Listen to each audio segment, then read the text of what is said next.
High school football, the season is underway. A full slate of action all over Hampton Roads. We begin with the 6A state champions, Ocean Lakes. The Dolphins opening the season with a matchup against the Salem Sun Devils. Nathan Epstein was at the beach tonight, and he joins us in studio with that. Nathan. Thank you very much, Brian, and certainly not a great summer for the Dolphins. Head coach Chris Scott suspended by the BHSL for the first 3 games for recruiting violations, and his team starting with a beach rival, one they normally don't see until the end of the season. Dolphins, though, ranked 17th in the country by USA Today. That's assistant Chris Ramey. He's the head man until Scott's back. Game tied at 7 in the second. And that's Kalen LeBourne, the transfer from Cox High School, one of the top juniors in the nation. And he's gone. Dolphins have their first lead of the game, and LeBourne was not done. Take a look at these moves. Starts off left, and now he's headed the other direction. Field vision, and then the speed to finish the deal to the end zone for the touchdown. Ocean Lakes led 21-7 at halftime. Little shout out to the camera. And here in the second half, watch LeBourne with the juke moves and then able to push the pile about an extra 10 yards. Ocean Lakes with a solid 31-14 win to start off their title defense. Watch out for LeBourne. Pretty packed house at Green Run High School. The Stallions taking on Bayside, and if you're a Hokie fan, you'll want to pay attention. Marlins in white. On the screen pass from Dante Lampley. That's Philip Patterson, one of the top 100 receivers in the country, committed to Virginia Tech this month. He's actually the first receiver headed from Bayside directly to Tech in the Frank Beamer era. Stallions with the ball. Nate Harden to James Cook. Cook coughs it up, and there's Patterson with the pick and the touchdown. Bud Foster should like that. Marlins led 7-0. Stallions on the next drive. Harden looking long, and guess who's there?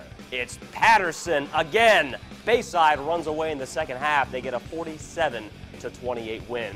And more scores at the beach. Look at Princess Anne, 1-0 in the season with a come from behind 18-13 win over First Colonial. Not as much trouble for Cox High School. Quarterback Cole Johnson, 12 of 18 passing for 194 yards and 3 touchdowns. Brian, that does it from the beach. Back to you. All right, thank you, Nathan. Now to the rest of the action in Hampton. The Bethel Bruins taking on the upstart Indian River Braves. To Darling Stadium we go. And if you like penalty flags, you would have loved this game. Trust me. Bethel in green and driving. Navarro Price over the middle. Terry Chisley outjumps 2 defenders for the first down.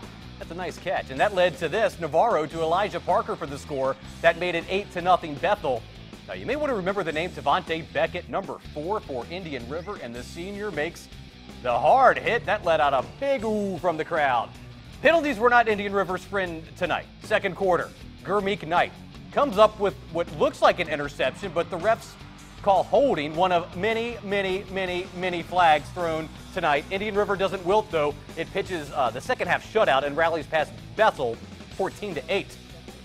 Old rivals hooking up in Portsmouth. Norcom hosting the Maury Commodores. Maury in white punting the ball away. The return man, though, muffs it. Markel Wood gonna recover it. Commodores ball. Wood, he can also run the ball. Here he cuts outside, gets past some defenders, picks up the first down. Maury looking to score.